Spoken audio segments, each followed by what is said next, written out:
morning. We handed through. He's ready to take a resolution to adopt the plan. Thank you. I reckon I want to go shoot something. Where he is in a submission here. So we're making good progress. We're ahead of schedule again now by 30 minutes or 25 minutes. And Rena Douglas is now going to present on stormwater.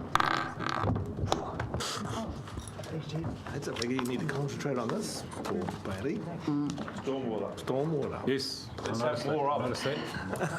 Let's have more of it.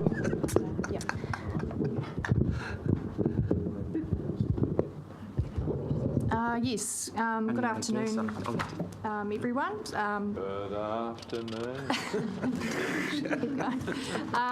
Stormwater. So I've been listening to this morning's presentations from my desk, and I've heard quite a bit of discussion around particularly the Ahuriri estuary and stormwater. So hopefully in speaking to you today, you can have a bit more information about how the Tank Group has got to where it has in terms of its policies that it's proposing. There are four main policies that the Tank Group has arrived at. They relate to new urban infrastructure, source control, dealing with the legacy, and looking at that whole consistency and collaboration and integrating city, district and regional council rules and processes. So I'm just going to go through each of those. So we'll start with the new urban infrastructure. And this is really, the Tank Group has come to a whole sort of bunch of policies that look at the new urban sites. And the first thing I want to talk about is this whole integrated catchment management approach that we're looking to bring on through the plan change. One thing I would emphasise is that actually the TLAs are doing quite a few catchment management plans as it is. I look at, for example, Napier, who are doing their Thames Tyne Street catchment management plan. And so it's about picking up on those existing processes and getting them behind the TLAs and bringing them into the plan change framework. So there is... it's all, it's recognising that we don't just manage a stream or a river or a tributary in isolation. It's looking at the whole sort of framework in which that operates. We're looking at also policies around the site and the network as well. Picking up on the work that HBUDS has done already. The last thing that the Tank Plan Change wants to do is to go against existing or other policy and project frameworks that are existing. So we're going to be working with those policies that HBUDS have already worked at. Developing advice also in consultation with TLAs on suitable options around treatment devices. So some of you may already be aware of the Hawke's Bay waterway design guidelines that were produced a couple of years ago. They're publicly available on our website, developed between Regional Council and the TLAs, and they put together a whole lot of stormwater management devices, for example, everything from sort of your rain gardens and your swales into more complicated treatment devices. So there has been a move to look at updating those guidelines and making sure that they're still fit for purpose.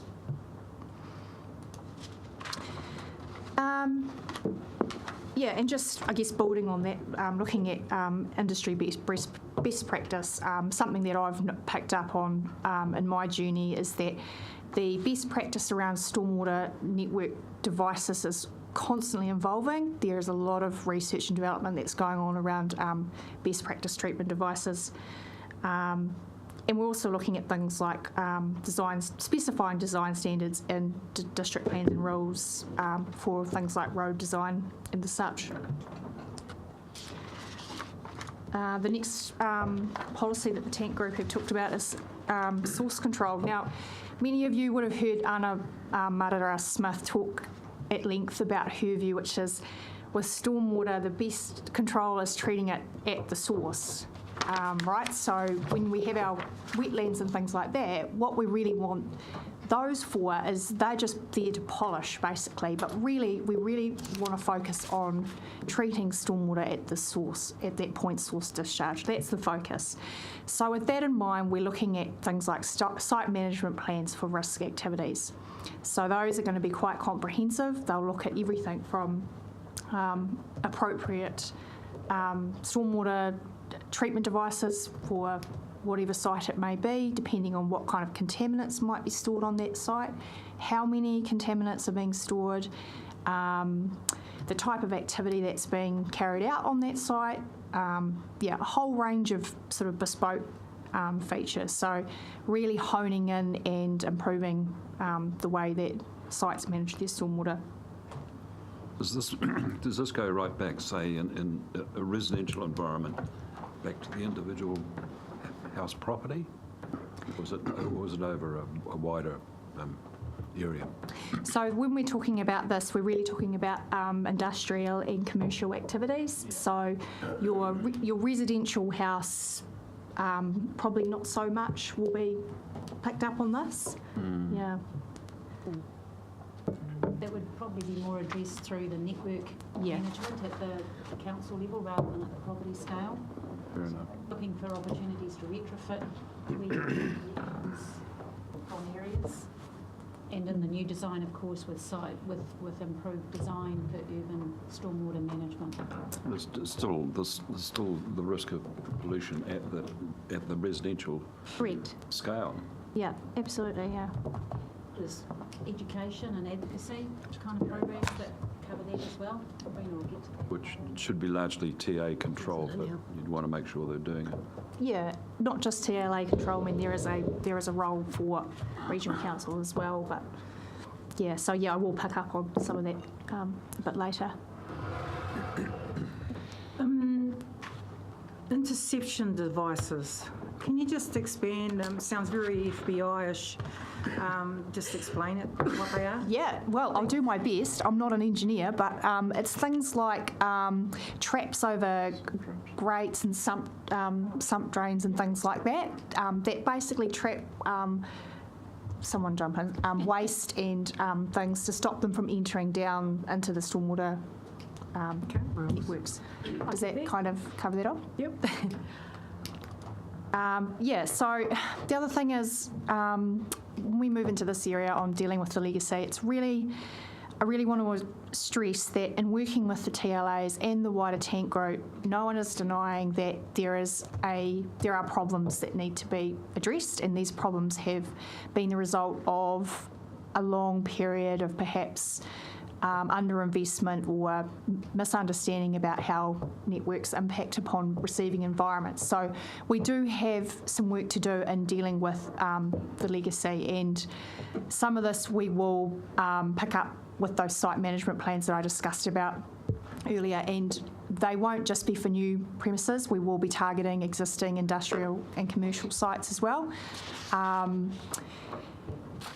Just looking at, we are undergoing a process at the moment, and this came out of the last tank meeting. The tank group directed us to do a bit more work on looking at exactly how you define what a low and a high risk activity is, because that's really important. So we're developing at the moment sort of a matrix or a checklist which will cover off a whole range of factors such as proximity to a waterway, the hydrology associated around the site, types of activity, types of contaminants, a whole range of factors that will allow decision makers to determine whether or not something is high risk or low risk.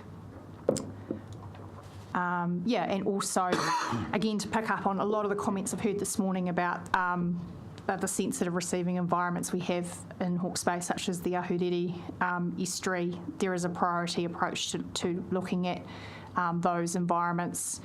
And also, the tank plan change isn't operating in isolation. You'll be aware also, for example, Napier City Council has its Ahuriri master plan, which looks at some of the stormwater treatment around into the estuary, and particularly around that Thames Tyne Street area. So what we've done is to make sure that when we've been developing our policies, they are marrying up to what's being proposed there, so we're not sort of working in isolation of each other. Well, that's the assumption that the Ahuriri Master Plan is going to achieve the outcomes that we would desire in terms of an ecological environmental health for the Ahuriri estuary. Yes, yeah. So if a few years ago I took a bunch of photographs of chemical drums about 10 meters from the Karamu stream in Whakatu, under this plan, if, God forbid, they tractor trailer ran into them, spewed all the stuff into the Karamu stream, and we had a major kill of what fish are remaining there, would that be the Hastings District Council's problem or our problem? Who would be legitimately blamed for allowing that to happen?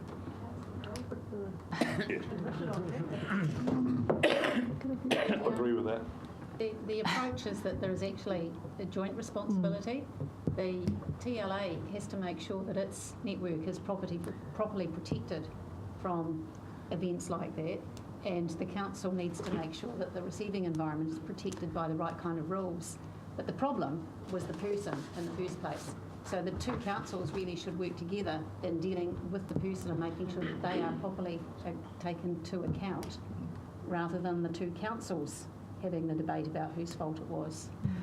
So is that included in the the management plans? Because I put those management plans on a par with farm environmental plans. You know, so it's obviously the timeframes would be different because there's different factors and parameters. So if it is the accountability of both councils, would that not be managed and included in that site plan, and then they would also discuss timeframes and I suppose appropriate dumping of whatever chemicals, etc., that they've got? Yeah, I think that's a good point. I'd also reinforce the catchment management plans that I touched on, which are more of a higher level, looking at all the different parts of the network.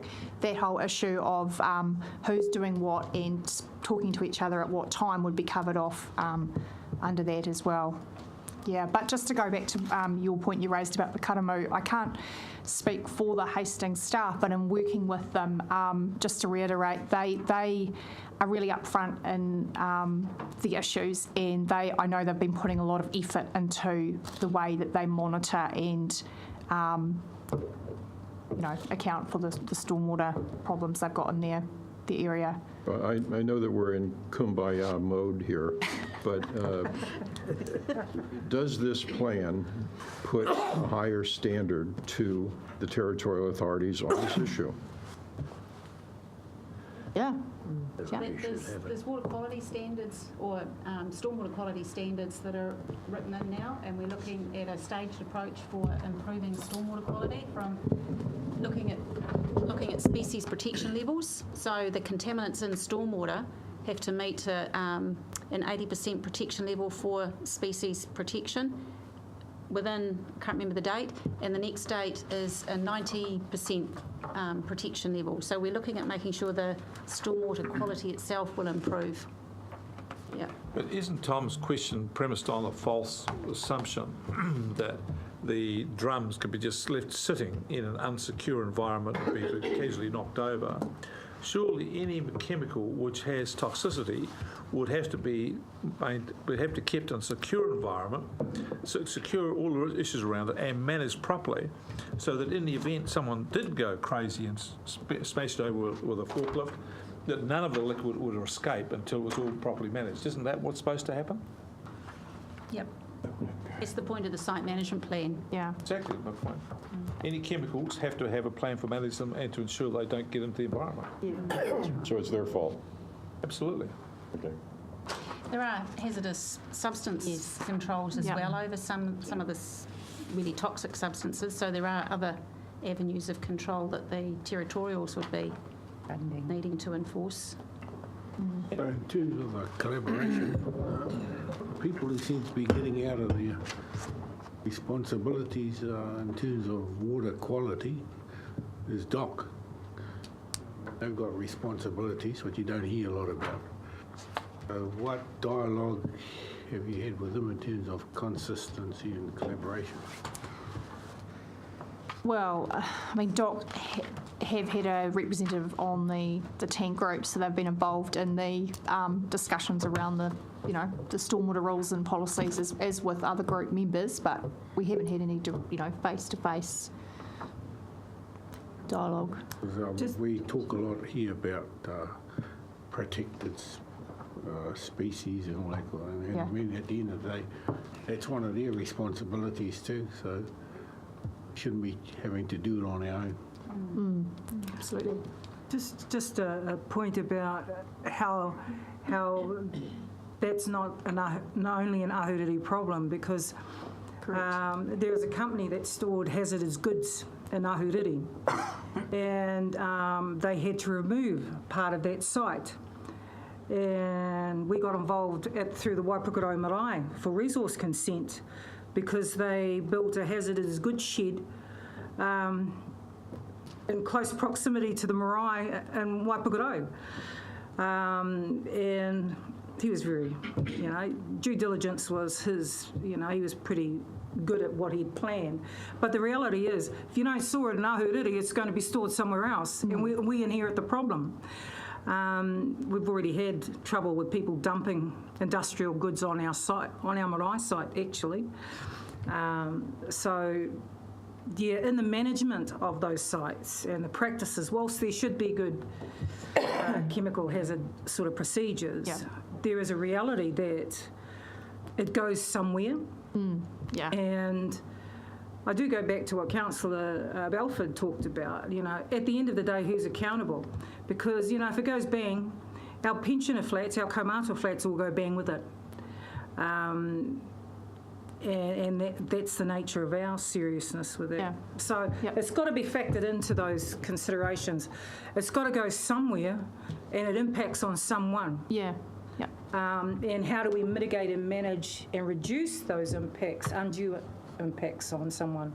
And it's not far from the Tukituki River, actually. So we're talking about tank, but they've moved the hazardous substance shed right next to the Tukituki River.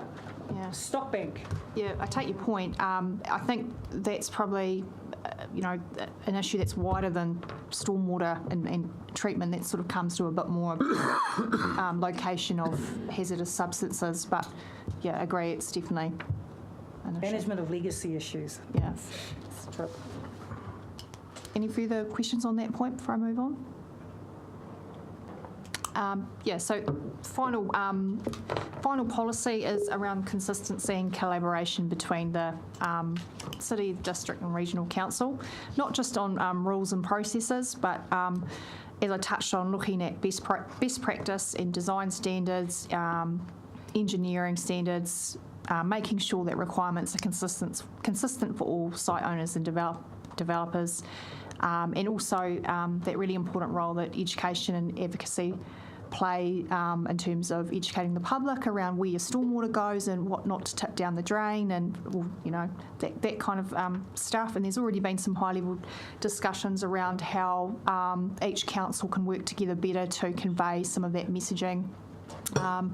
There's been a really strong focus on aligning monitoring and auditing of sites. There's been a lot of information that's been shared between Napier and Hastings around how they audit sites, and that's definitely informed how we've developed some of these site management plans in our tank plan change at the moment. Population density and the impact on stormwater. Housing, everyone wants to build a house. Has there been any considerations factored into the increasing population? Yep, so a couple of slides earlier I touched on the HPUDs, which is the Hawke's Bay Urban Development Strategy, and we are making sure that whatever the tank plan change proposes in terms of stormwater and that issue you raised is in alignment with what the HPUDs is proposing. I can't rattle off the top of my head all the different policies and rules that process is involved in, but yeah, we are keeping an eye on making sure that it's not in contradiction. Is there a kind of a cap, this stormwater drain can only cope with this amount of people? I think that's probably around a question for an engineer type, maybe. I can come back to you on I that. can perhaps just offer a comment that one of the principles of HBRUDS is to cap sprawl and drive intensification. And the more intensification you have in terms of population being concentrated into specific areas, the less stormwater management issues there are, because effectively stormwater is a function of how much surface area is exposed for the population. So the more we sprawl, the more stormwater that needs to be managed and the more contaminants are being managed. The more we go up and we build buildings that are more efficient in terms of use of space, the better outcomes we get for stormwater. So HBUDS is consistent with where we're trying to go with this plan change, and I guess what's crucial is that it is trying to limit that growth and development while balancing the need to provide housing for the community. And it's worth remembering that HPUDS is an adopted plan change of this council. And I'm aware that the HPUDS process started some time ago and is due for a review, because even some of the thinking that's been employed then is already out of date. So there's room for change and manoeuvring. Great, thank you. Strategy. Okay, that's the apron. Any further questions on?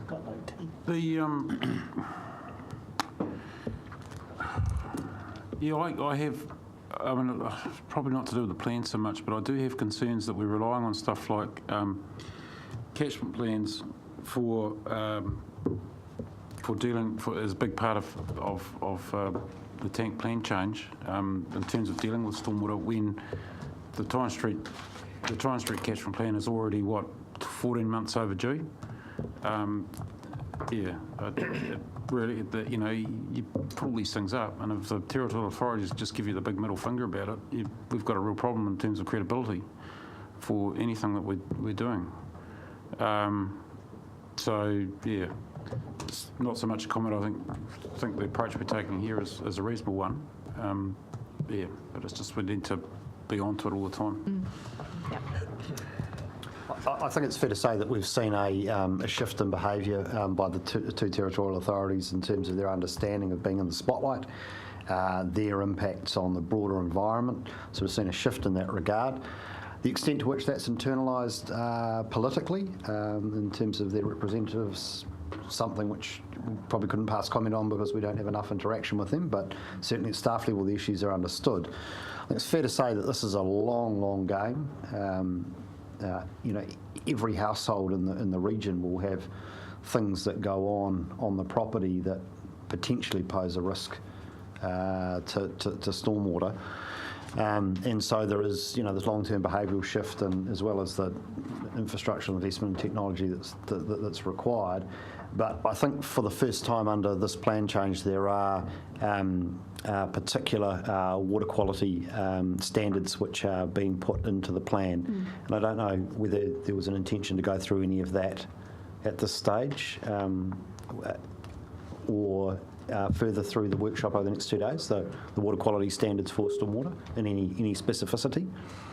Not in these workshops. Right, not these workshops, but that could be something that we can provide some further advice on. I just want to follow up a bit on what Paul was talking about, though.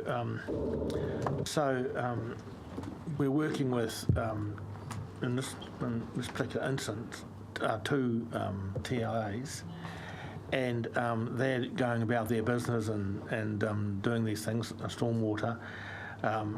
And I look forward. I haven't seen the Napier stormwater plan for Ahuriri, but I look forward because I understand they're presenting to Mana Ahuriri, and I'm going to attend that. But if we didn't like it, and that's Paul's thing, if we thought, no, that's not far enough, or we thought something that Hastings did was not far enough in terms of the issues that they have with some of their drains, which is, they have one particular bad one, what can we do about it? Is there a plan within the tank plan that can come back to here, this committee, and say, look, we don't think that's good enough? Yeah, I think Just to reiterate, yeah, there is this very strong sense of things must change with the Napier and Hastings staff that I've worked with.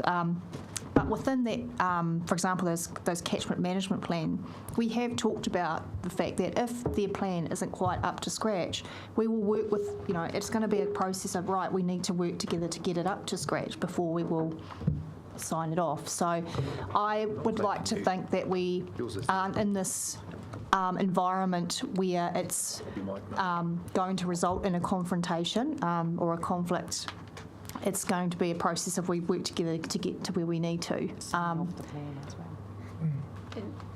What Rena said, but most of the stormwater activities are controlled by resource consents. Yes. So they are still going to need a resource consent. Yes. And we have quite transparent policies as to what it is we're going to deal with through those consents. So it's much more clear and transparent as to the level of performance that we're looking for. And they've had inputs into those as well. They've developed. I'm not saying their intentions are not wonderful. I'm just saying if they weren't, I guess we have got the consents. Yeah, we've got it covered. Resource consents will regulate the hell out of them. Yeah. I didn't say that, you said that. I know, I said that. I'm happy to be quoted on that. Thanks.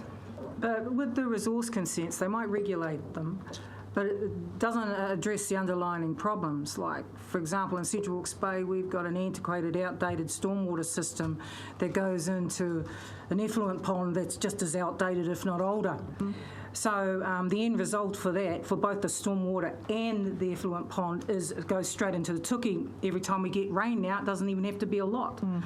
So I understand the resource consents are about regulating the current situation, but there are the underlying issues that need to be addressed, well, it's still the same bloody system we've used, Mairanō. So what's going to be included in those plans to improve those? Obviously, finances is a key thing there, along with all the other things, because using an outdated system, irrespective of all these, it's not going to optimise a positive outcome, if you know what I mean. Yeah. I think what you've raised is that there is some unique issues to each stormwater network. I mean, the stormwater system over in the Tuki falls outside the tank plan change, so has some very unique issues that will need, that need looking at outside of this process. But again, without speaking for the Napier City Council, I know, having spoken with their staff, there is plans to update their networks because they are quite dated and need quite a bit of work to get them up to modern day standards, I guess you could say. So there is that recognition, and the same with Hastings as well. If we're able to put in the plan, this plan change, a date to have riparian planting fencing done by 2023, why aren't we putting in a date to have all the issues with regards to stormwater discharges into the Ahuriri estuary dealt with by? Is it realistic that we can fix everything by 2023? I'm not saying 2023 is the right date. I'm saying, is there any reason why we can't put a date in, whatever that date might be? There are. So if I just draw your attention to page 26 of your papers, under policy 26C, so this is for Napier and Hastings District Councils, adopting a staged approach to meeting water quality objectives and requiring identification of measures that ensure stormwater discharges will enable at least 80th percentile level of species protection by 2023 and 95th percentile by 2040. So that is a timeline by which... 26, yep. That's a timeline by which those outcomes need to be achieved by. What's probably less clear right now is precisely what technologies will get us to 95th percentile of species protection by 2040, and there's probably some way to go for both councils to identify all of that, and that will have to come through the consenting and reconsenting process between now and then. So there are some dates. There are some probably low-hanging fruit that can be get on and done now, for example, developing wetlands, but there probably are going to be some more long-term initiatives that might not be such a quick fix. So with the long game in mind, there'd be quite a comprehensive monitoring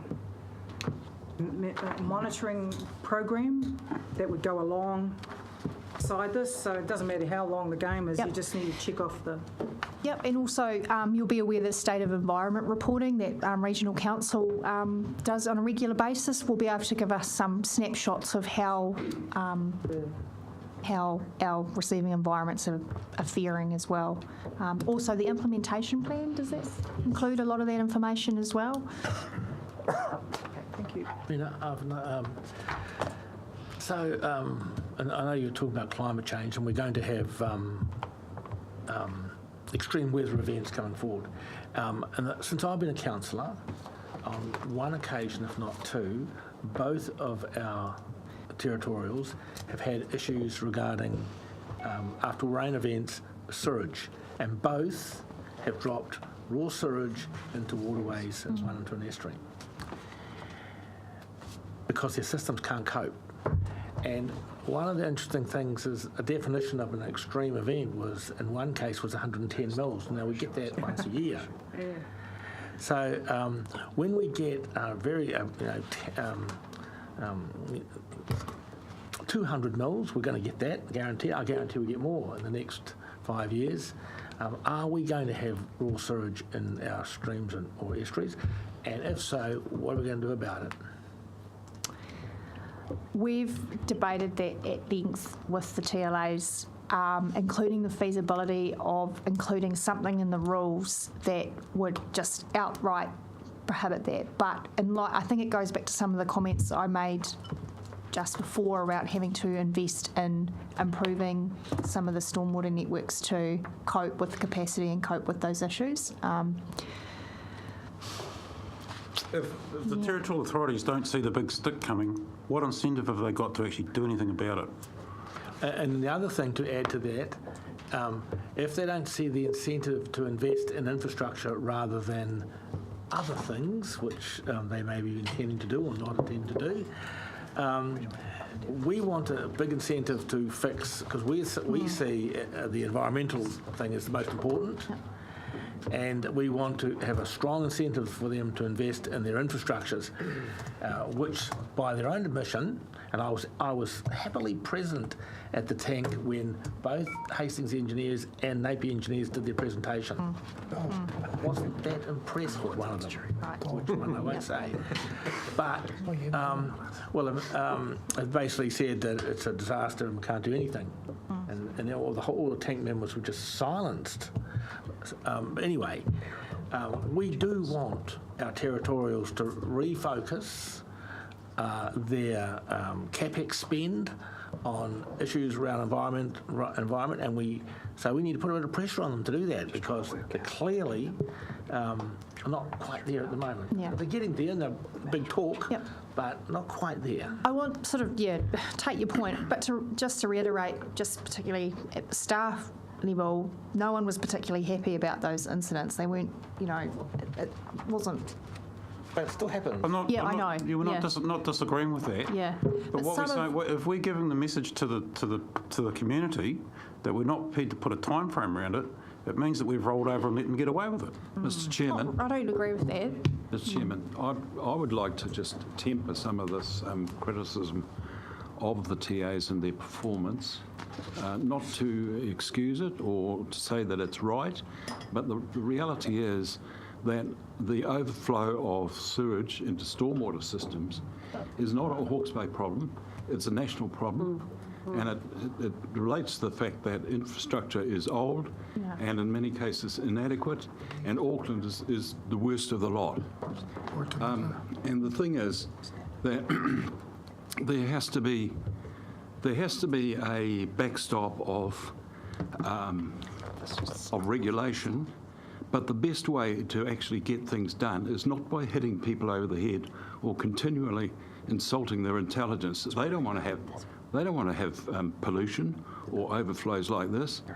It's not a matter of beating them over the head. It's a matter of persuasion, diplomacy, and political influence. I'll leave it at that. It's With all actually due respect, Alan, that's all we're doing.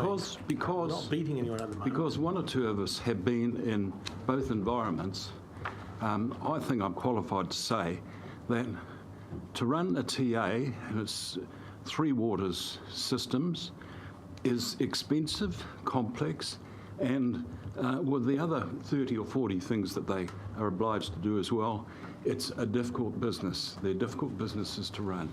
In fact, by comparison, running a regional council in terms of its physical works and so on is a walk in the park. Mr Chair. Let's keep walking. So I just want to seek the consent of the table to take my tangata whenua pōtai off and put my local territorial authority hat on. On behalf of Napier City Council, I'd like to support the comments made from our HPRC staff. And as Councillor Dick has already mentioned, we all know the complexities of the situation, and we all know the legacy issues which are inherent. With regards to making my response short, we have just all been through our LTP process. Napier City is focused on addressing those issues, led by our staff. They have got some good plans in place. I like the thinking that they've got behind where they're driving with regards to land management and the three waters. It shows that they're forward thinking. It shows that they're looking at the solutions which are being discussed at Tank, and those have been incorporated into that plan. And the LTP has put aside in excess of $12 million over the next 10 years with a focus on stormwater and particularly the estuary.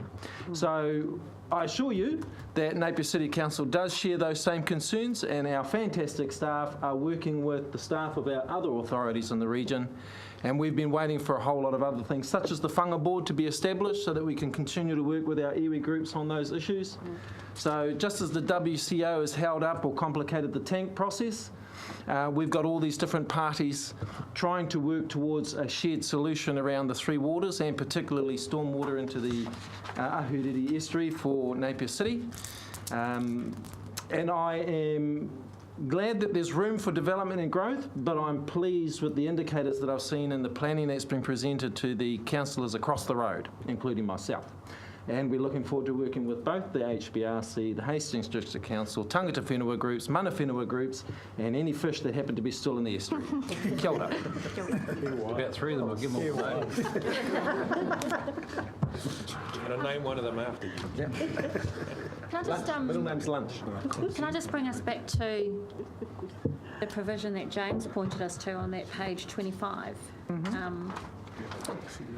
Just a question for you while we're looking at it. I see that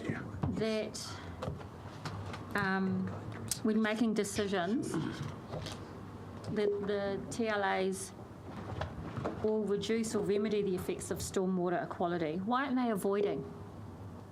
Doesn't avoid it, I mean... Very high bar to avoid all the adverse effects from stormwater. It's kind of saying you've got to have it clean. The technical difficulties in clean stormwater are really, it's a high bar, so remedy and mitigate are possibly more practical, effective. I guess if we're looking at the feeding into the Ahuriri estuary by some of these stormwater drains, possibly causing the biggest impact on that, surely we should be raising that bar, because what does reduce, I mean, I'm not interested in remedying in the case of new developments or et cetera, because they shouldn't be looking to remedy, but reducing just doesn't seem positive enough to me. And I guess I'd just like to check as well. I was trying to understand what the meaning of that paragraph C was when we say will enable at least the 80th percentile level of species protection in receiving waters. What is it at the moment? What's the goal we're striving for? Where are we, and what's the difference? There is no goal. That's part of the problem, the lack of clarity around the expectations that are expected of the TLAs in terms of stormwater management. There is nothing to guide those decisions. This provides guidance. Yes, I understand that. My question is, where are they at the moment? That is part of the work they have to do, is to understand the current state of their stormwater network. The monitoring of the discharges themselves is part of working out what the problem is so they can develop the solutions to fix the problem. So we don't know how far they need to travel in 5 years' time to meet this 80th percentile. Is that right? So we don't know that information. And just going back to what Tonia's saying, what James has pointed out, that particular issue is only for when making decisions about new. For new, that is development. correct. It's not about the legacy issue. So there's no date around when the legacy issues have got to be dealt with by. And arguably that condition C should be popped into that next policy as well. I'd be much more comfortable with some sort of date in there for. Otherwise, there is no goal. I would suggest that the takeaway from this discussion should be that if there's a Achilles heel to this plan, and so far in this discussion, it is the toughness or not of the plan vis-a-vis the municipal authorities here, notwithstanding the aspirational comments of our Napier councillor.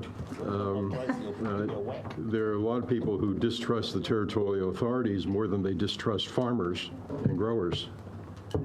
And the same can be said for regional councils, and this one in particular. Well, so I agree with everyone. I would just say, New stuff. I would just say, you know, if you want a plan that's going to get across an RPC, then I would hope your political antenna are saying to you, take a look at these provisions. The notion that there's no precautionary language, for example, like putting a simple word in like avoid instead of, and the points that Paul's raising, these are big issues in the community. And this is an area where the plan has to really stack up and say to people, we're serious about this, and we're within the scope of our authority in this plan. We're putting the most pressure we can on our colleagues to deal with these issues, which keep reoccurring. And we know there are time frames. We know there's big money involved and all of that. But this is an area, I think, of vulnerability. So the resource consent for the Napier City Council to discharge, what's the life of that? Or can they do that indefinitely? Isn't that the point, though? A lot of the historic things are because they were consented some time ago, and our advice has been that these resource consents are coming up. Yeah. And so the legacy issues, as I understand it, will be dealt with when the resource consents comes up. They will have to comply with the new conditions at the time of there. Well, that's and what it's been clearly signalled by this. So I would have thought this is all a jigsaw puzzle. It's all worked together. Right. Well, that's what I'm Is that how it asking. works? So when will that resource consent come up? So they're 35 years consents typically. There's a whole range of them renewing at different times over the next few years. Yeah. We've previously provided the council with a schedule around those, and we're happy to have that circulated for the committee as well. But let's confirm this. So if we set what the standards are for this, then each resource consent, when it comes up, will have to comply. So when they do have to comply with that, so it will be a constantly escalating thing rather than a set time. But if the consents are 35 years and this is 5 years, so if the consents are 35 years in duration, it's got 2023, which is just a spits throw away.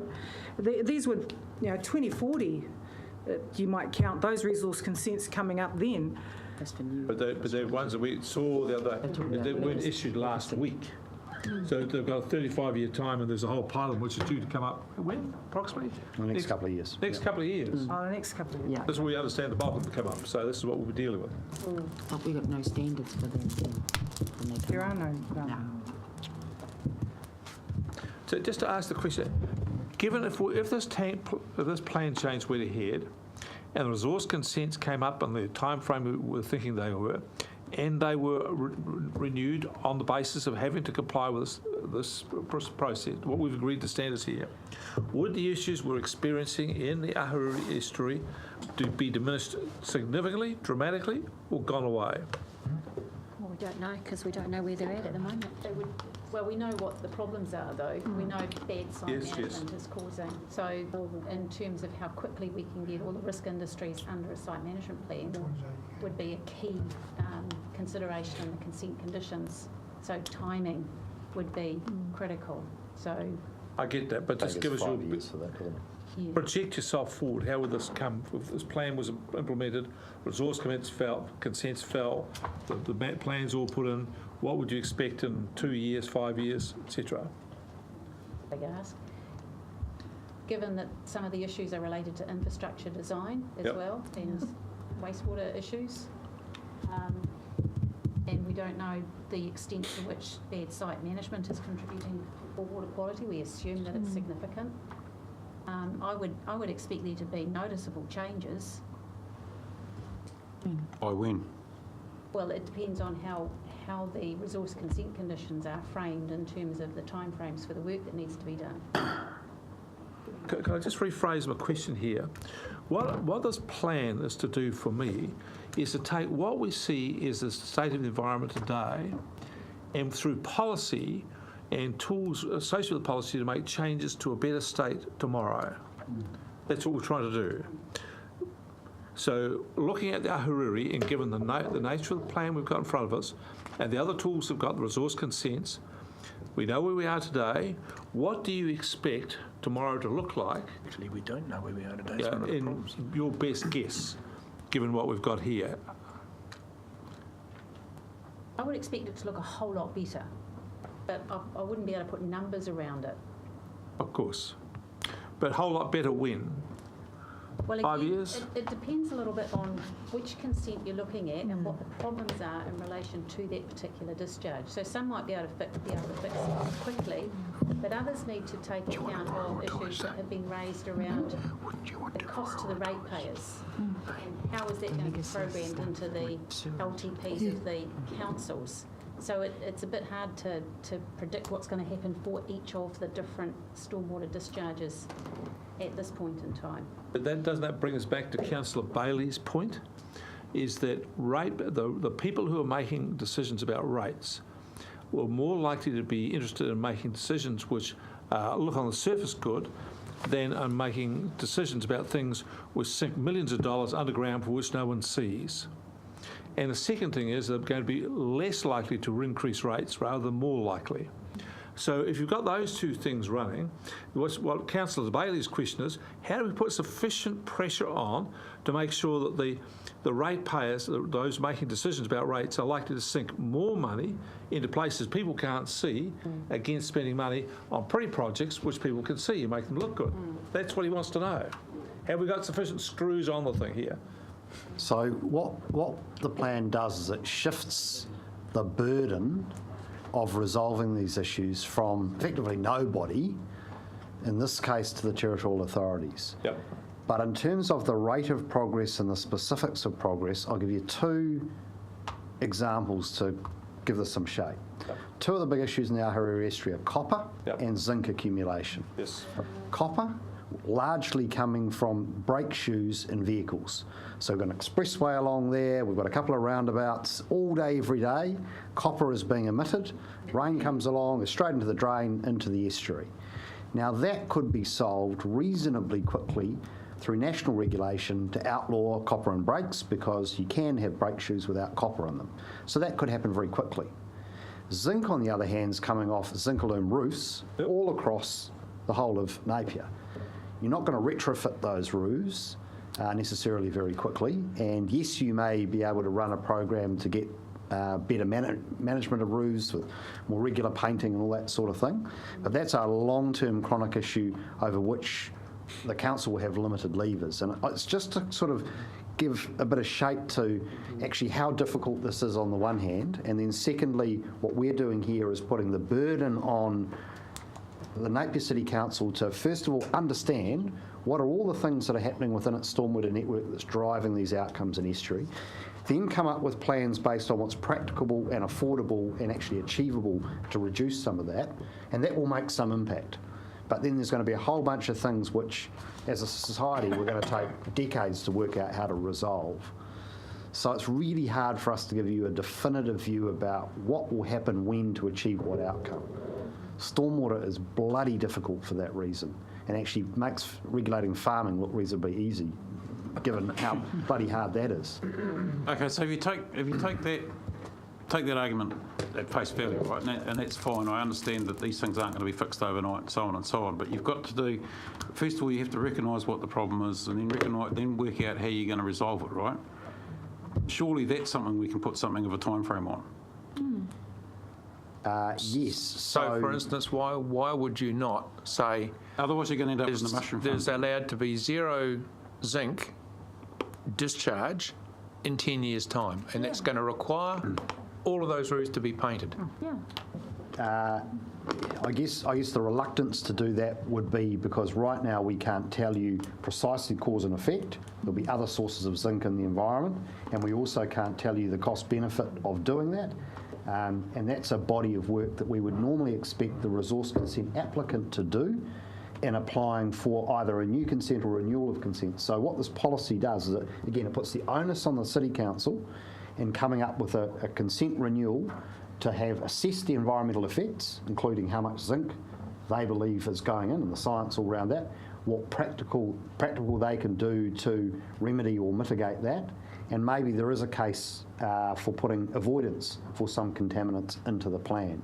But then to get quantitative about, we want all of it gone by a certain time frame, we wouldn't recommend you go there without full knowledge of A, whether it's achievable, and B, what it's going to cost. Not all the roofs painted, Yeah, so that's a piece of work which theoretically could be done. Survey of every roof in Napier, work out how much the zinc is being leaked, how much is ending up in the estuary. But that's a really big project, and certainly it hasn't been within our resources to estimate that contribution to the problem. And again, we would normally expect the applicant, the resource consent, to do that heavy lifting.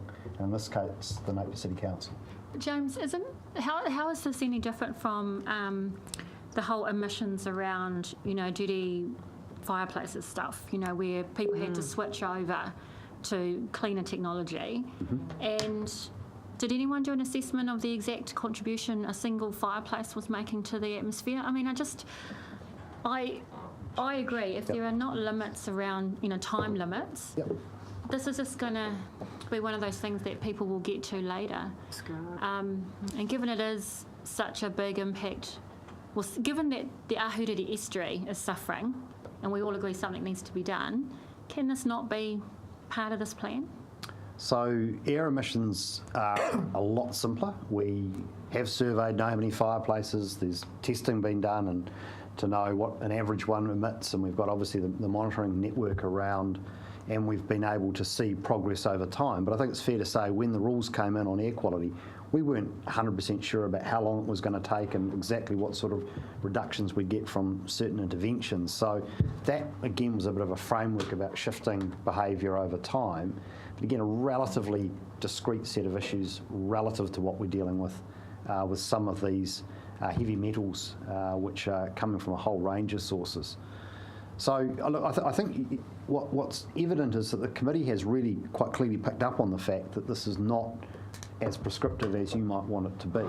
And a recurring theme through your consideration of this plan is whether you are prepared to take the leap of faith in the absence of knowing precisely what's causing what effect and what can be done about solving it, about creating an enabling framework that pushes us over time to addressing them with a high degree of uncertainty about how successful it will be by when. And that's just a balance through this whole exercise. Well, the other thing is the plan should not have elements in there that are unreasonable and able to be challenged and overturned in the court, because they will be if they are unreasonable. Well, this whole process will, has to go through the Schedule 1 process yet, and in all probability anything which is impractical or at the boundaries of achievability will be tested in court, and so that's just something that we'll all have to weigh up as well. But isn't this just another example of all the evidence is pointing towards zinc coming off roofs?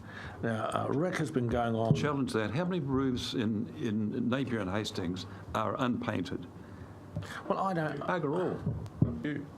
I don't know, but Rick has been going on since we've been in council here. I mean, if we just made a statement, we think that, and we would be really helpful if people painted their roofs. I think Rick's point a couple of years ago is that most people would, given to your thing. So it's just incrementally doing every little thing and just tidying this one up and tidying that one up without making a rule. But most people don't realise that zinc comes off their roof, unpainted roof. They wouldn't know, and if they did know, they'd think, oh, hell, I better paint my roof. Yeah, and that will come back to the education. Yeah. Mr. Chair, Do they have to paint the fence as well? drop in and add that, where was I going to go? In the interest of moving forward, Please.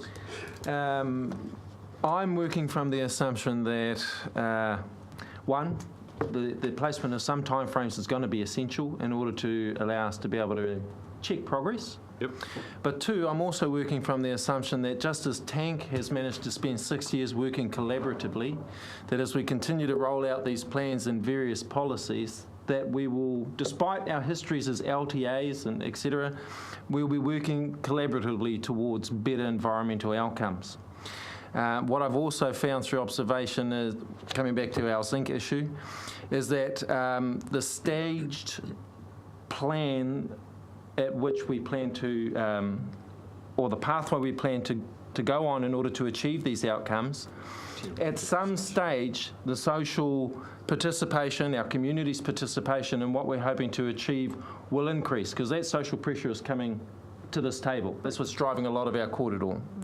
So if we focus on those things we can achieve, such as good partnership and collaborative relationships and alignment of various LTA plans, and as those outcomes start to improve visually for our residents and our constituents, I'm expecting that when we eventually get to the stage of saying, we need you to paint your roof, or whatever the particular issue is at the time, that the population will be in a place that they'll be driving that question, because the only thing left in our tests will be zinc. Where's it coming from, et cetera, et cetera. So my whakaaro and the hope that we'll move forward from here, from Napier City Council, we're forward focused, just as HPRC. We are looking forward to working with not only all our partners, but with the environment to improve those outcomes. And I've seen some positive indicators from our staff as to where their thinking is at. And I trust that through collaboration and good science and hard-out questioning, that we'll get to a position where we'll deal with the major issues, and those residual issues will be driven by our populace, because they'll be able to see some of the changes as a result of the effects of that work. I'm trusting in that, because we all have a shared common outcome, the improvement of our environment. Well, I think not just the improvement of our environment, and I agree with what you're saying, but we're talking about the Ahuriri estuary here. And we all agree that it's a pigsty, and we all agree that it's an outstanding water body. So I'm keen to understand how this plan is going to change that, and when it's going to change that by. Now, if we don't have the research, well, then maybe we should be getting on and getting it. You know, this may not be the Ngaruroro or the Tūtai Kuri, but this is on our doorstep, and the communities of Napier and Tangata Whenua treat this as a taonga. So it's a cesspit. We need to fix it. So I haven't been through the plan with that, strictly with that in mind, but I think if we don't have the pathway here to see very clearly how we're going to make those changes, then we haven't done our job on the Ahuriri catchment. So I just want to put that out there. I'm not interested in something needs to be done later, something. We need to know, what is this plan going to do? And if it's not doing it, then we haven't done our job. So in the interest of taking this forward, can I make two suggestions? The first of which is that for the next discussion on this, that we come back to you with some ideas about how we can strengthen this part of the proposed plan. We're hearing a clear message around this being a priority, so we've got some ideas in the team already on that, so we can bring some proposals for your consideration. On your substantive point, Tanya, we would totally agree that there is considerably more research that needs to be done, and part of the balancing act with this plan is drawing a line on a process which has already gone on kind of too long on the evidential base we have today, and making some decisions in the absence of as much knowledge as we would like, and then ensuring that in the implementation of the plan there is a robust program of scientific research and monitoring about how we achieve many of the policies and objectives that sit within the plan, over which there's laudable outcomes being sought, but a high degree of uncertainty about how and when we will actually achieve them. So it is that work that goes on, that sits in the implementation phase. So when this plan is reviewed for its effectiveness, we have a better understanding about what's working, what's not working, and what can then be put in greater levels of specific regulation in the fullness of time. Notwithstanding my primary point, which is that we can come back with some ideas about strengthening this up for the next discussion. Can I just add one point to that? I think you also need to get that this is also about politics. And while we're having a think about what we can do in terms of managing things and all the science and being cautious and all the rest of it, at the end of this, we've got to have a plan that people are going to be able to say about Ahuriri estuary, this is what the regional council's view is, this is what we see as being people, and this is how we're going to make it better and have something which is pretty crunchy and people can see is there. It's going to have to move beyond aspirational and cautious. Councillor Bailey asked a question in regard to monitoring, so I understood that there was going to be some explanation in terms of what monitoring is going on in the estuary. But there must already have been some research done in that area, I would have thought. So Yes. we must have a fair idea of what the contaminants are Yes, we do. that we're dealing with here, and we must have a fair idea of what the sources of them are as well. Yes. That second part is the harder one. So in general terms, yes. Specifically where, by how much, right across the network, we don't know. That's something that will require monitoring throughout the stormwater network to start to pinpoint hotspots where it's coming from. That's something we would expect to do in partnership with Napier City Council over time as they look to upgrade their network and put particular interventions in place. So I think that this committee is looking for some comfort around that work program and the time it'll take. And Okay, well that's part of what I think we can bring back to you. Sure. So, are people okay if we move on from stormwater now? Great. Great. Okay, let's move to climate change. Thanks, Rena. Thank you, Rena. Oh, there was one more slide. They have a lot more Oh, the ducks in a row. Ducks in a row. But look, I think that final point about ducks in a row goes to RP's comment about the extent to which this is going to require a collaborative effort, but with some tension in the relationships to hold people's feet to the fire. Yeah, we're a duck shooting region, mate. Just interested in the quota. I like that. Time to go hunting. They should have started testing whatever it was. Climate change. Climate change? I think because I'm... He's on to it. And there's a multi-pack there. Receiving under 53. Oh, yeah, no, this is great. It's not too Apparently bad. it says if you don't have it on I just want to say yes, and let's get on with it. Do it. saves it. I'm a great fan. But you know, Exactly. Multitasking. Which is a good plan today. It's better than a perfect plan tomorrow. like this. I love it. I said, sorry, people. All the edges of bloody weeks trying to get it. Patterns been and gone. Right. Okay. Folks, we're just going to interrupt the agenda to give Joella a chance to come back up and answer any questions that there may be arising from this morning's discussion, just so we don't keep her here all day. I'll go back to Ella. So particularly in relation to those issues around Pretty much the whole day. the impacts on tangata whenua values from the issues that have arisen. So, Joella, have you got anything you would like to say at this point? Additional from this morning? Yeah. So you have the report. I just remind you that it's a draft report. You apologise to Mike. Yes. In it, there's 8 tables, and the tables talk to values that are hour-wide, so they're not specific to a location in the river, they're right across the river. I also have 8 tables that look at values specific to an area, and they're just not in there.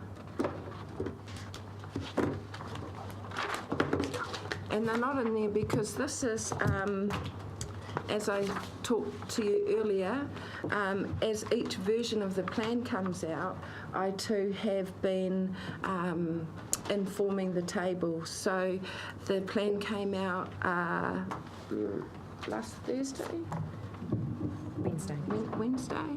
And there's 55 policies and 16 objectives that need to be looked at in relation to each of those columns.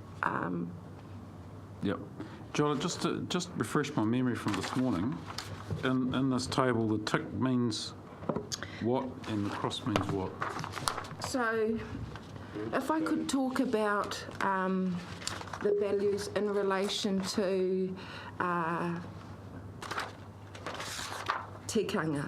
So actually I've sat in a room alone myself informing each one of those ticks, crosses and not applicable, and that's actually the job of a hapu. So there is a correction that needs to occur with those tables, and that is that a hapu needs to be actually doing this work. Yep, which is Which is what you'll see in the recommendation. Which I understand that, but from this table, this draft table you got here, understanding it is only a draft, and so in your mind, Yes. everyone that's got a tick, then the plan change meets the cultural values, and everyone with a cross doesn't, and the ones where you've got a question mark, you're not sure. Those are the ones that I would suggest need wider perspective, wider than myself, to Okay. correct, to act as a correction factor. Okay, yeah, no, thanks for that. It makes it a lot clearer for me.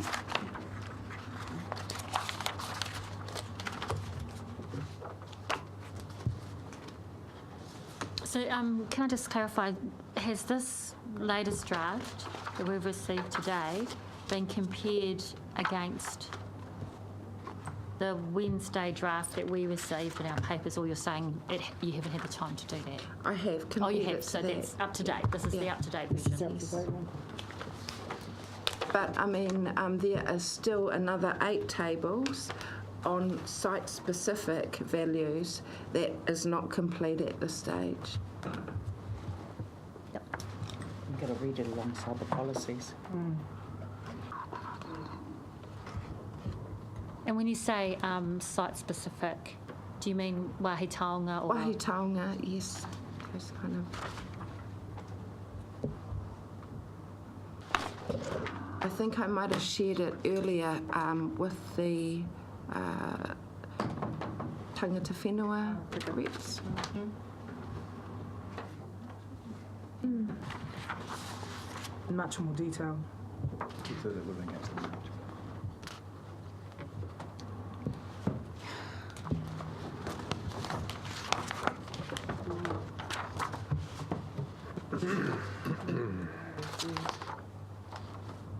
In the middle of the table.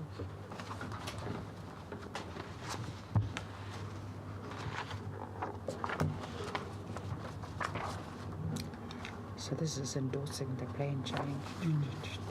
Yeah. Yeah, but also some places where it can't be. Wrong remit. Which is hard to challenge. Is it fair to say, Joella, just looking at it, that there are quite a few question marks? There are question marks, and some of them relate to the fact that we're still sitting with the policy writer. So potentially we have had an ability to work on those issues.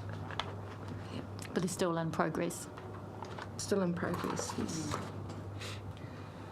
So a query along the issues. I noted access has nothing. Access. So in doing this analysis, I was able to identify that access, although it's a component of kaitiakitanga, it's actually outside the scope of this plan. And that was informed through sitting with the plan writer and the planning team, that actually access is not something that they have ability to control. So what did you mean by access in this then? I did mean that access, because to practice your kaitiakitanga, you need access. You need access. And the plan, that is beyond the scope of the plan to inform that part. So I didn't want to take it away, because I didn't think that would fairly represent that value of kaitiakitanga without the access. But I did want to leave it like that to indicate that this is beyond the plan. My part I would be then, how can you do the other three I did think on that. Sections if you don't have access to it anyway?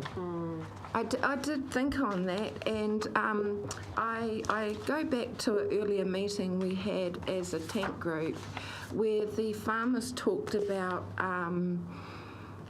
their security and the fact that access often is not a positive outcome for them.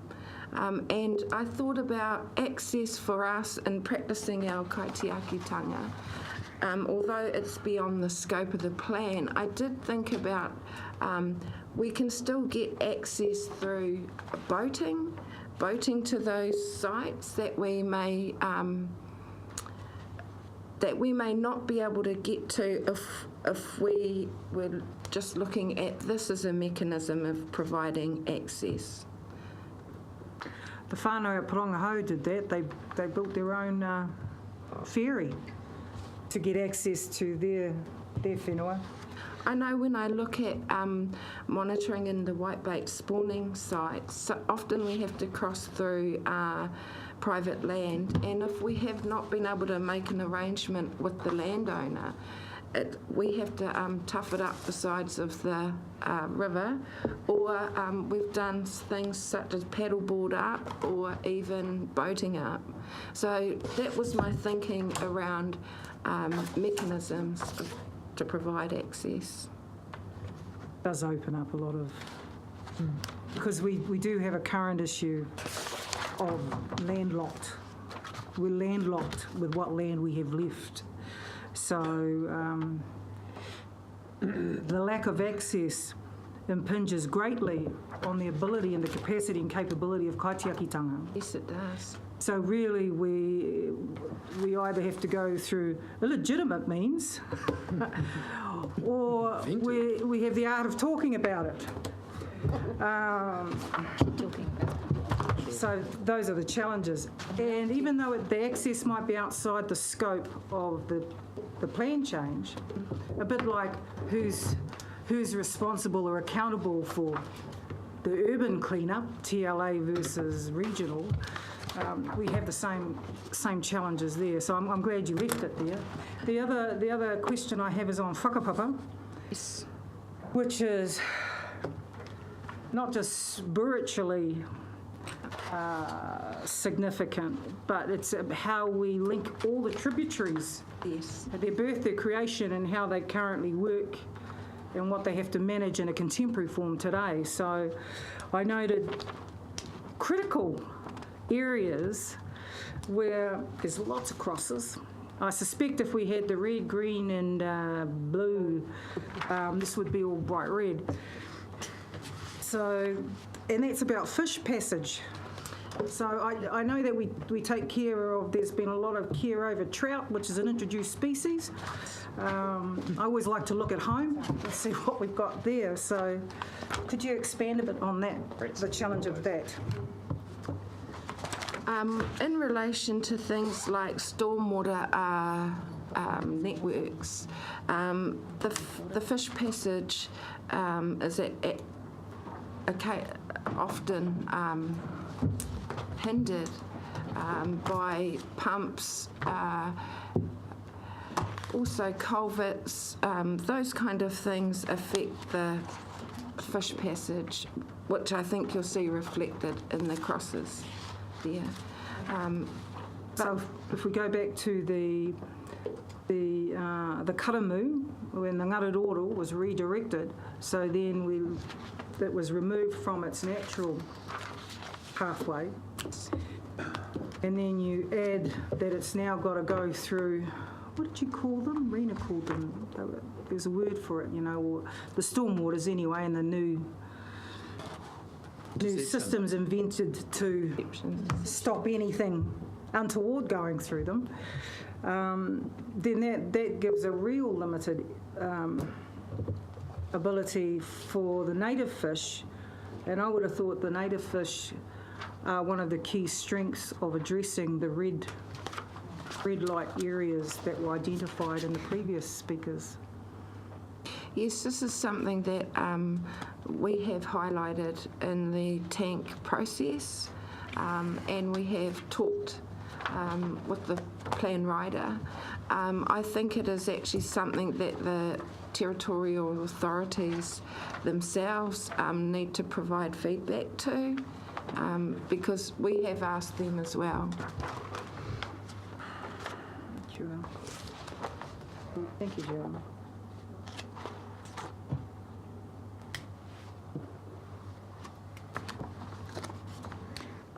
I think this report's really useful, and it will provide something for us to digest, not today, but over the next few weeks.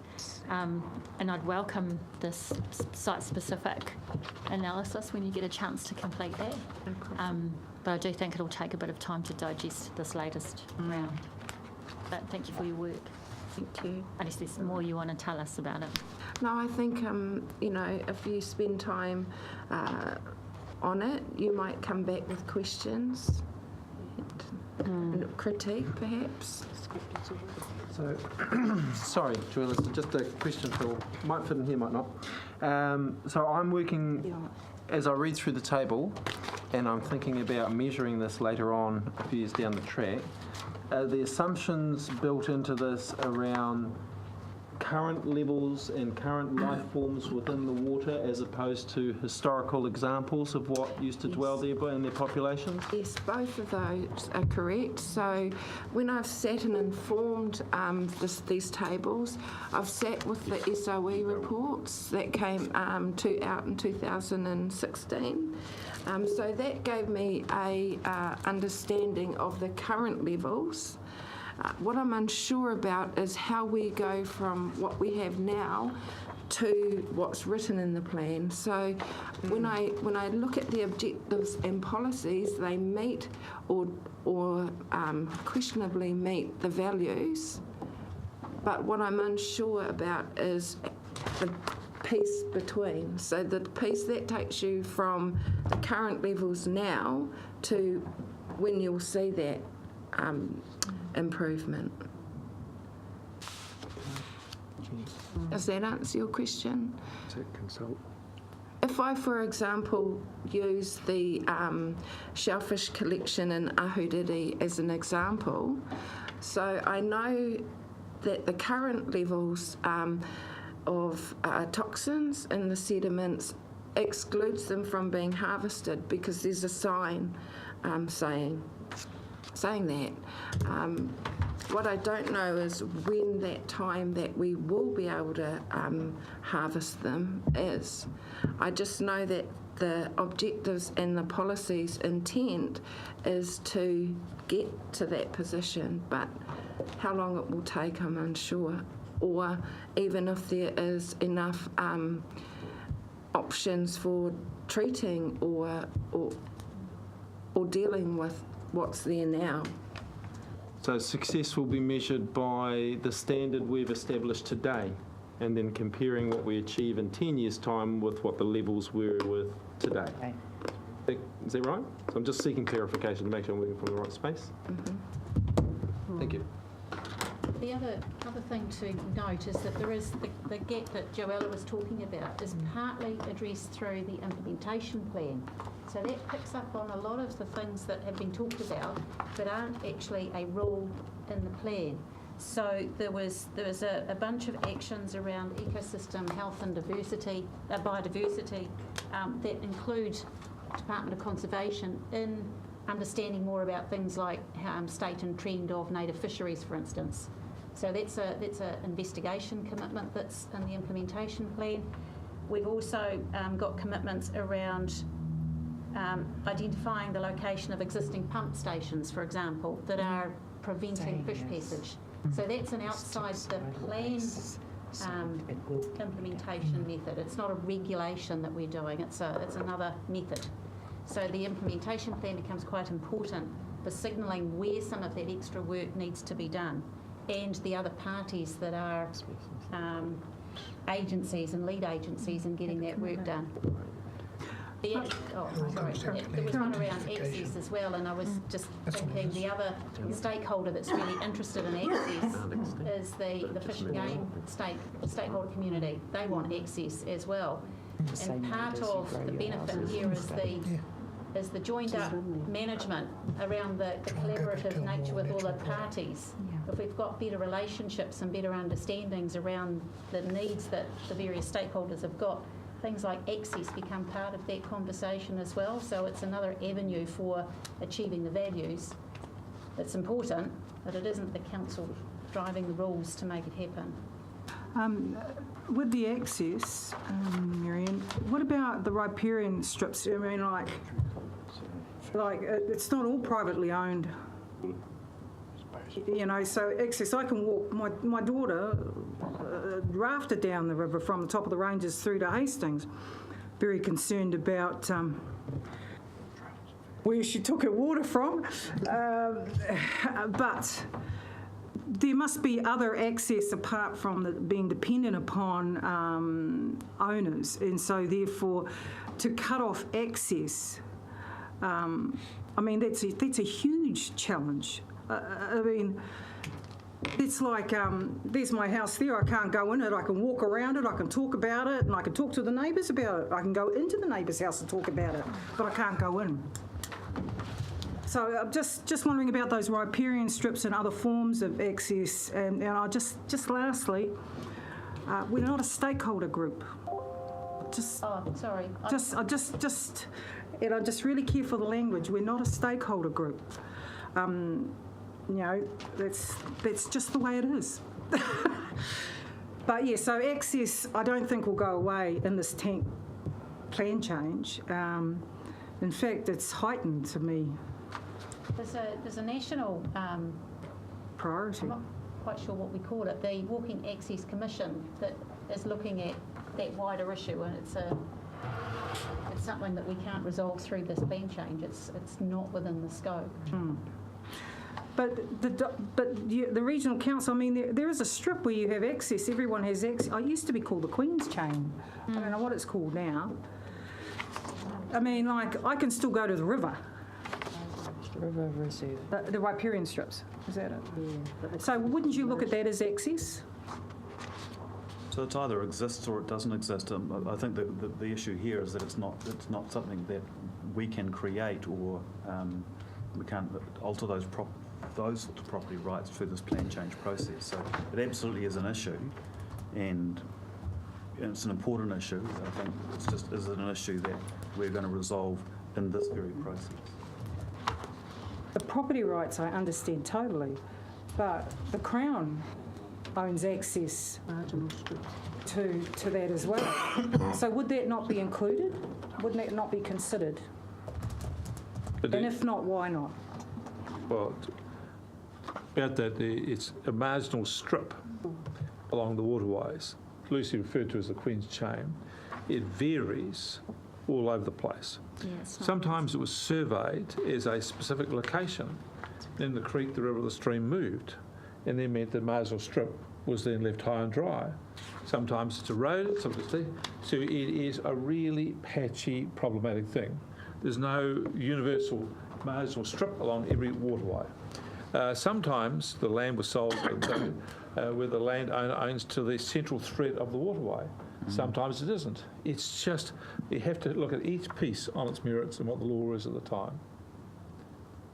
But they are all functions of either titles or generic legislation. Exactly. On HBRC in this plan. It's not, we cannot through the RRMP define those access rights. Exactly. But no powers to do so. So I guess the key in us digesting this report further will be to understand whether the values that could be provided for by the plan are indeed provided for, and just wanting to make sure that they're not relegated to, say, an implementation plan for dealing with later. So we'll be comparing what iwi are looking for, what the plan provides, and then what might be seen to be relegated to an implementation plan for dealing with later. I'm hoping most of it's in the plan, not in the implementation plan. Is that fair? Yeah, I understand what you're saying, and I think when I finish the site-specific values tables, I think that might provide more clarity.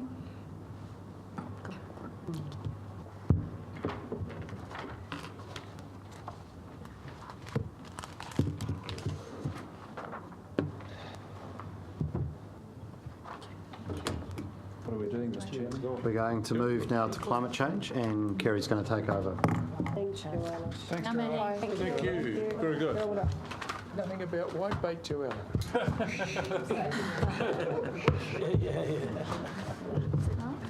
Couple of days' time. Just because we've got another editorial where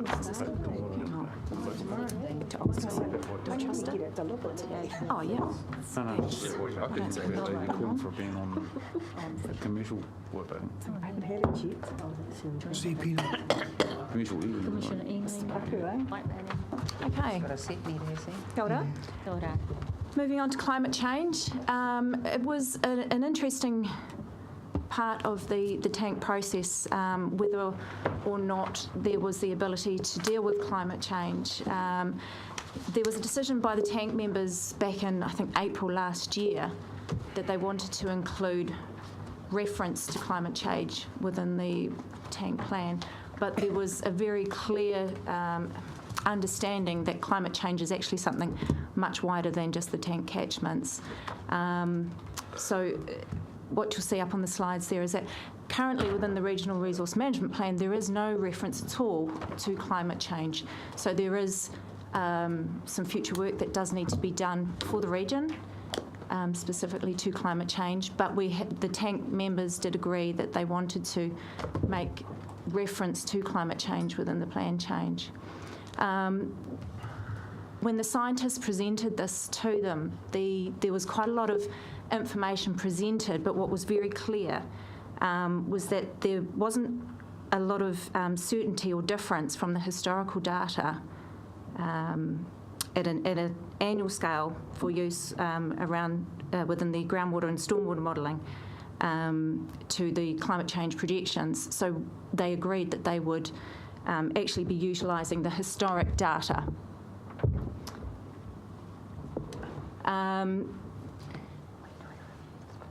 Actually, yeah. So,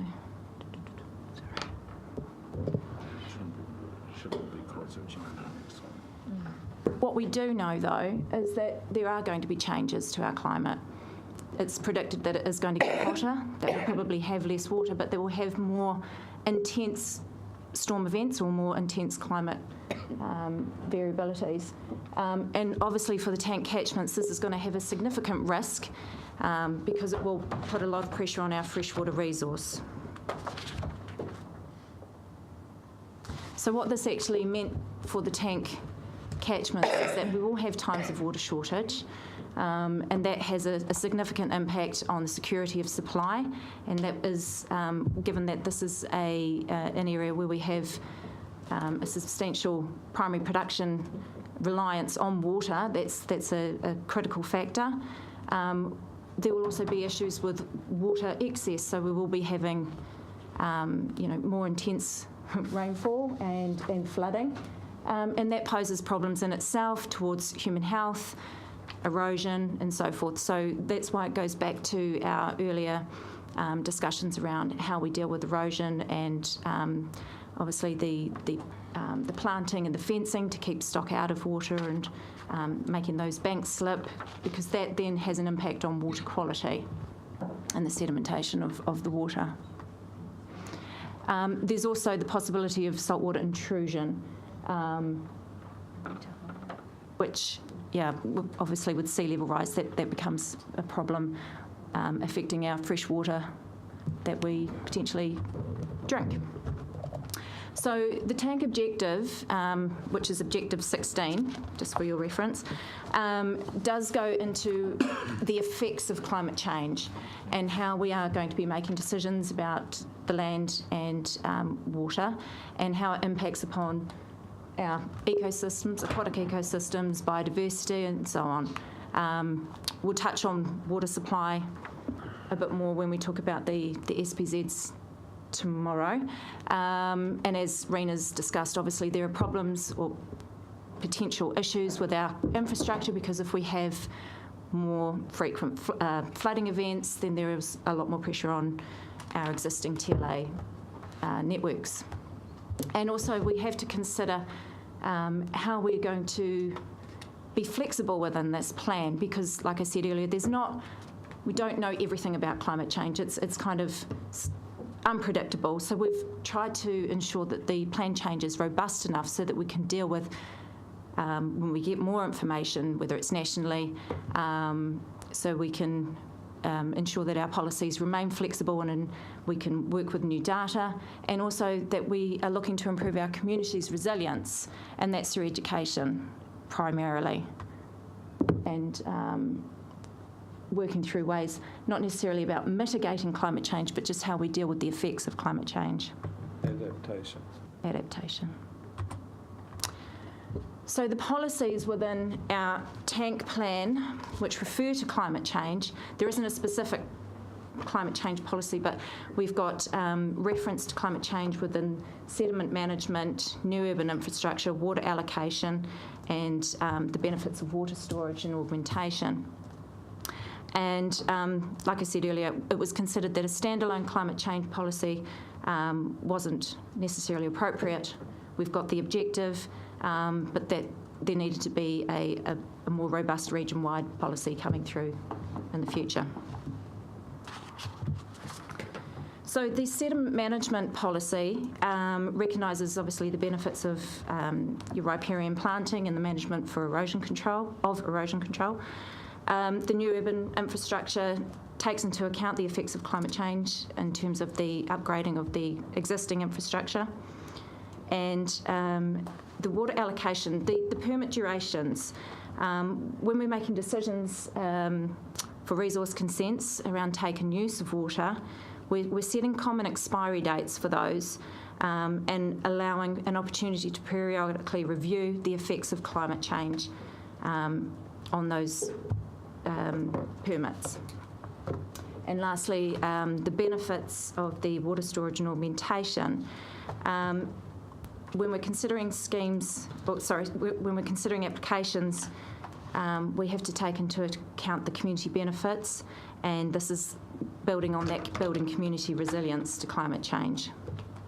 So that leads on to the council continue to investigate and better understand the future water demands and the environmental enhancement in relation to climate change that might be required.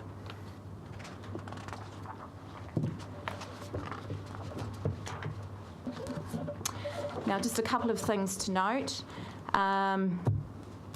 The policy doesn't cover natural hazards. As probably most of you are aware, there is substantial work being still carried out on the Clifton to Tonga coastal hazard management strategy, and also, as Rena alluded to before, there is the HPUD's strategy, which also recognises the potential effects of climate change and seeks to ensure that the physical infrastructure is planned to minimise risk to our communities around that urban growth. And secondly, and just to highlight once more, that this is not... Sorry? That may. Oh. Sorry, apologies, it's... This may. Not a full sentence there. Yes, sorry, that's terrible. We went to amend that yesterday and I got halfway through it. I do apologise. So, yeah, just highlighting again that we will be looking to do a regional climate change policy when we look to review the Regional Resource Management Plan, which is scheduled in the next 2 years or so. Can I ask a question about, if we go back a couple of slides, you had a list of places in the plan that climate change is specifically contemplated. What about ecology? Because I would have thought with the fluctuation in droughts and massive storm events that's going to have a massive impact on ecology, and that would also... So, that's specifically referenced in the objective. There's a specific climate change objective, and then there's not a specific climate change policy. The climate change comes through. But the benefits of the water storage talks about environmental enhancement. So that's assuming you do water storage. But what about in terms of water allocation? Yes. The impacts of that combined with climate change on ecology? In terms of the quantity of water. So we've set the limits around how much can be taken according to the environmental outcomes. So the in-stream needs drive the flow regime, and the allocation limits are adjusted according to security of supply. The limits have also been based off the 2012-13 year, which was the most severe drought year on recent record. And as Kerry said at the outset, that was used as a default position, given that we don't have climate science that's specific to the region that can give us a picture of what kind of a bad scenario looks like around reduced water availability that would have an environmental impact. So we just used the worst, most recent drought year, and then based that on then the decisions that all flowed through into allocation from there. So I guess I'm just thinking about, the opposite would be flood, predicting for flood, and how we're now moving from, say, the 1 in 30 to 1 in 100 happening more frequently than 1 in 100. I'm assuming that's going to be the case again for drought. So I'm wondering what modelling is there in a similar way, because if we just take the most recent drought, that doesn't necessarily project how drought's going to be over the next 10 or 100 years. It's the same sort, it's statistics. So things like MELF, the mean annual low flow, that will change as climate changes. So as we get more data, we've got new numbers against which to reassess the appropriateness of the flows and the allocation limits. We've used historic data and those historic statistics to inform how we set the limits. And as climate changes, they will change, but also as we get better models. Because at the moment, the climate change models are a bit vague in terms of what's going to happen in the tank catchments. So we didn't have any other modelling data to change how we use the numbers. It's a New Zealand specific problem that all of the international climate models are Northern Hemisphere based, and New Zealand has a particular set of characteristics, being at the bottom of the Southern Ocean with a strong influence from Antarctica and large oceanic conditions either side. So New Zealand has very specific climate conditions of which the international models don't take account, and so there is work under a national science challenge at the moment to build the capacity for New Zealand to have its own model so we can predict for New Zealand circumstances how climate change is going to affect us. So the sorts of reports you would have historically seen about how climate change is going to affect New Zealand, they're very loose extrapolations from Northern Hemisphere models, and they're full of errors and assumptions. So we don't have anything that's really fit for purpose for quite specifically planning how we're going to cope with that in the future, which was a frustration for the tank group, I think, in this exercise. So There's another aspect of that too, is that New Zealand is a collection of microclimates. When you look at the States and Europe, they're quite large areas of climatic, all very similar, but New Zealand, the climate changes dramatically in a very short distance. What I'm just thinking about is, because Tangoa Marai's been involved in the Deep South Challenge and a lot of modelling around potential flood events. Yep. And one of the ones we've looked closely at is the probable maximum flood, I think it's called. I don't know if you get a probable really bad drought or what that is, but I'm just concerned, I'm not the scientist, I don't know, so I'm just asking the question about basing our future allocation on past events as opposed to what we might be doing to mitigate flood in the future. We're not looking at past events, we're predicting what a probable maximum flood might look like. And so what I'm worried about is those native species, that ecology in stream, where we might be basing the minimum flow and the allocation, therefore, on past models and maybe not being precautionary enough in terms of moving forward and predicting beyond what we've experienced before. I'm just looking for what is there comfort, or are we saying we haven't done that work yet and we're just basing it on the, as you said, the last big bad drought? So, and part of it is the consequences of getting it wrong. So the consequence of building a stock bank to the wrong design criteria are very significant. So you would need to be precautionary. The consequences of perhaps getting an allocation limit or a minimum flow wrong actually aren't that significant because you can change them relatively quickly through a plan change process. So you're not building great infrastructure. But the other thing is that you need some certainty around how to define those flows in numbers. And if you haven't got the data, you can't make it up. So we can't make up any other numbers which we can use to set those management decisions. I guess I'm just worried if we had an event which was... We'll have events. We will. I mean, we had Or if we have 2012 series of events where Yeah. we've over-allocated and the river drops below, and then can an ecosystem be annihilated, and then is that not a disaster? Well, we had that event in 2012 here in the Bay. 2012-13 was a significant drought. So you might have a few more of them, in which case all your data changes and you need to revisit your allocation limits and phase out the over-allocation that would be evident at that time. Just to answer Tania's question another way, we are addressing her concern. For example, the Tukituki River, the minimum flow in the Tukituki River under Plan Change 6 is to go up, and to go up significantly. So where we were yesterday will be different where we're going to be in the future. And I would say that most of the things we're looking at here is increasing the minimum flows or protecting. And the other thing is, when we had events come along, there was the threat of turning the sprinklers off. So we can make changes.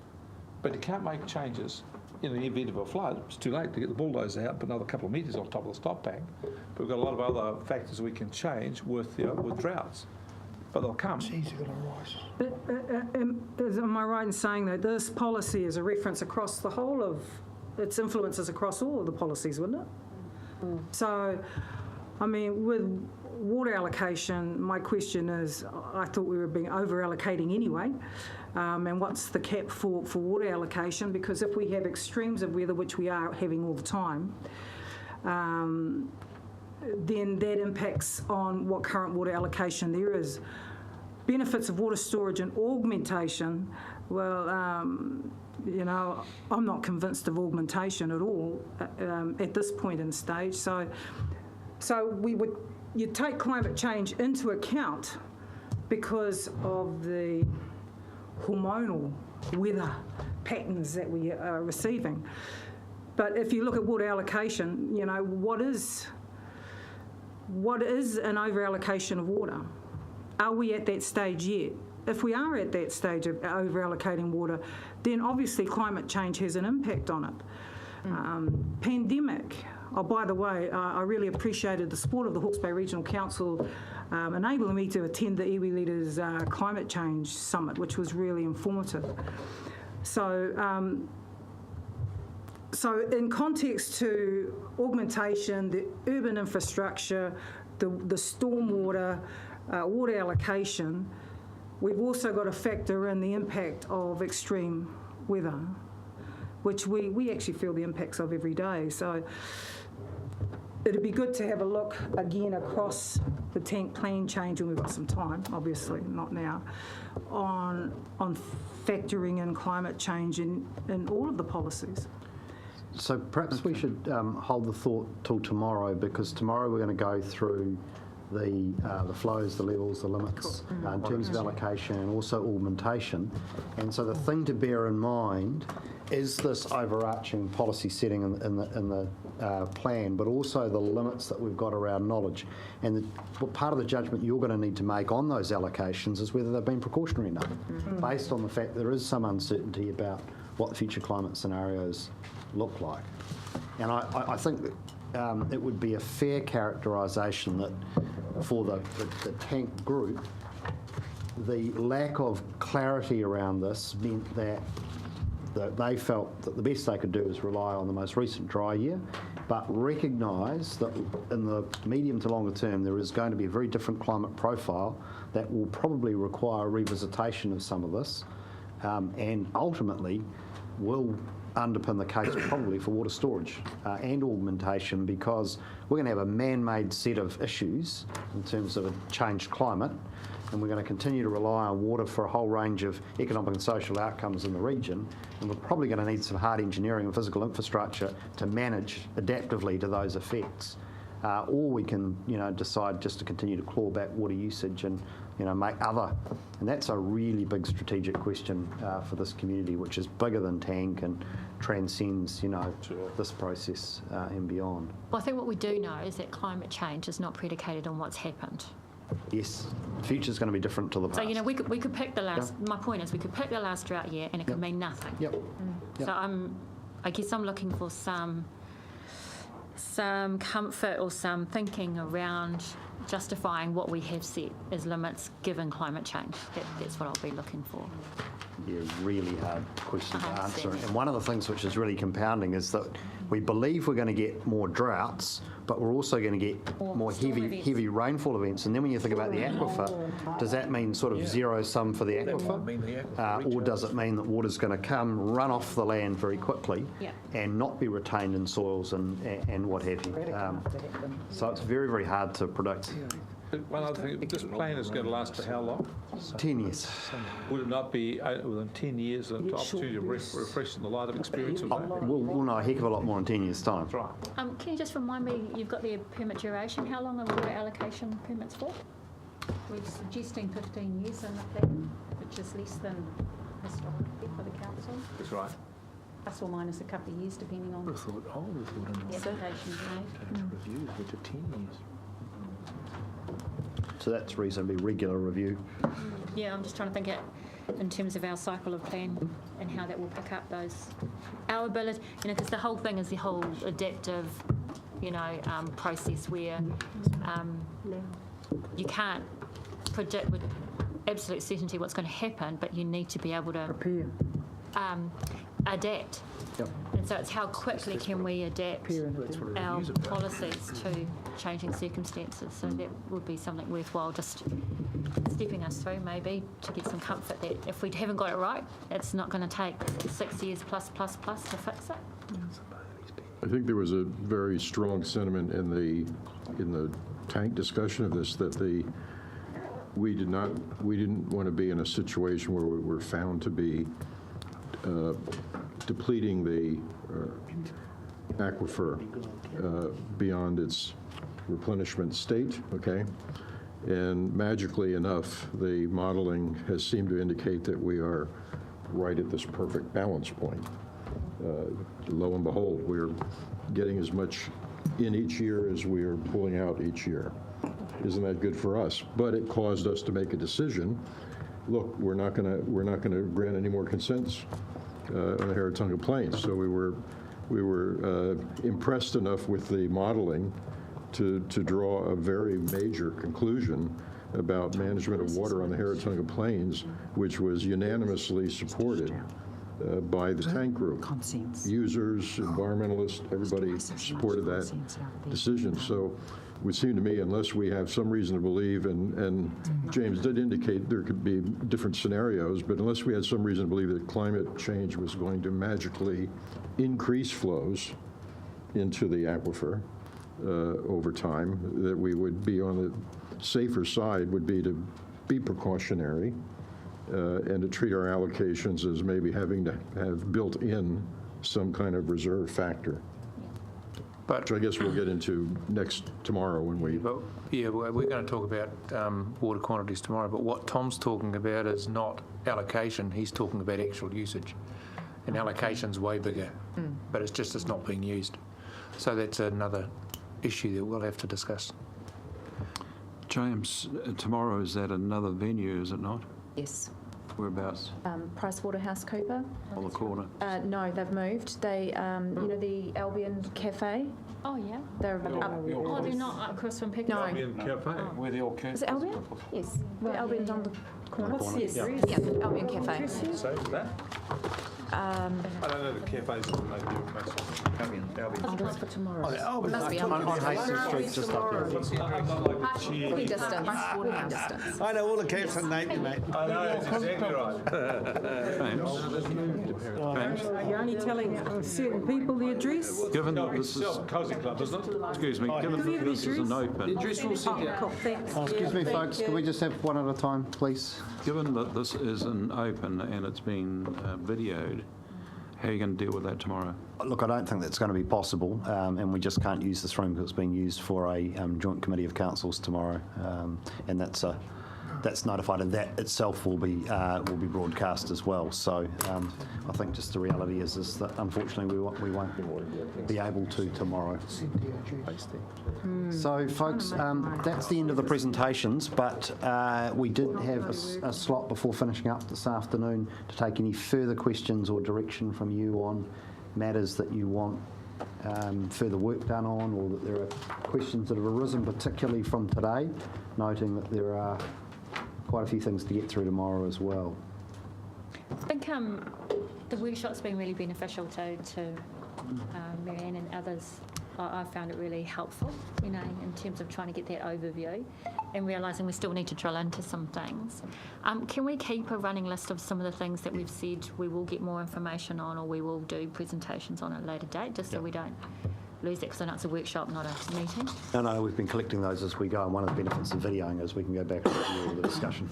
Yeah, so that would be great if we could circulate that. And my question was, it's great to have hard copy, but can we get these page size for those of us who are actually blind? Been sent to you. Oh, they've been sent, yeah. So next time we do these, can we get them page size so we can scribble on them and see them at the same time? That'd be great. Thank you. I want a copy of everybody's Take my scribbles. hitting stick. You see how enthusiastic James is? He's going to re-watch this whole thing. Get out the It's just he sees his doctor. I'm sure they've got something to cue this. just in terms of what we've discussed, she's going to be send very helpful. She's doing it now. Staff Order, please. putting it all together. One thing that does concern me is that People would have got away with a lot of stuff. Can we just please have order, co-chair speaking? I am concerned that given we don't know what we don't know regarding to climate change, that I don't think we should be issuing any consents for water take longer than 10 years, because I think in 10 years we'll know a lot more about what's happening, whether water is going to be well, it's in big demand as it is, and in 10 years if things dry up, could be in a worse state, and having given the consent, you actually give those people the right to take it. Yeah, so that's something I think we should be thinking about, not getting ourselves into a trap. Thanks, Todd. And I think that this whole conversation's been really useful for focusing the discussion on some of the balancing of considerations that we need to do. And I think that's a good example where we can take a more precautionary approach based on the uncertainties and balance that against the consequences of, I guess, if there was water available for a new development, such as putting in an orchard, would a 10-year consent prevent somebody from making that investment? And is there much difference between 10 years and 15 years or thereabouts? That's also for you to perhaps discuss and weigh up from here. But to help the conversation, it seems that we are getting the impression from this conversation that the people who have given us the recommendation of the plan have not thought about this at all and have been on the point of being reckless. So I just want, when you come back and make the presentation of this, you can take us through the factors where we are today and the thinking and the discussion that went on in the tank plan group to say how we should apply the precautionary principle and how they've done so we can see it clearly. At that point, we might be, quite comfortable with what they've done. So I just want to be that big. Fair point. Sorry? We need to know the rationale. Yeah. It's So I helpful. just want to see that people have been cautious. So if they've been cautious, well, let's have a look at them. Yep, I think it goes to Tom's point. The first precaution was issuing no more That's exactly right. consents, and then the question is how much clawback beyond use in 2012-13 is required. And we don't know we've got a problem yet. So no other questions, concerns, suggestions for tomorrow at all? No, but just the information, all the reports that were listed in Appendix 5, I think, are they, I couldn't get on to my internet, but I wanted to check that some of them were there. Are they all available publicly on our website or the tank website? Is that what I understand? Most of them are. There are still some being finalised, the latest modelling results particularly. So most of them should be there. There's a few that will be collated as part of the Section 32 report finalised. So, Yeah, I'm just thinking about those tangata whenua, ana whenua, all those values reports that Joella was referring to. If we, they on the I think website? they're up. They're up. They're up. Yeah, we'll okay. double check. Thank you. If everyone got papers for tomorrow, it's been asked if everyone got everything for their reading tonight. James, I'd just like to thank you for the calibre of what your team have come up with today, and you've come across at a governance level, and I've really appreciated it. So I'd just like to acknowledge that. Thank you. Thanks, Debbie. Appreciate it. I agree with that. Well done. Thank you for your patience, everyone. We'll see you tomorrow. Yeah. 8 o'clock is it tomorrow? Tangata whenua hui after this.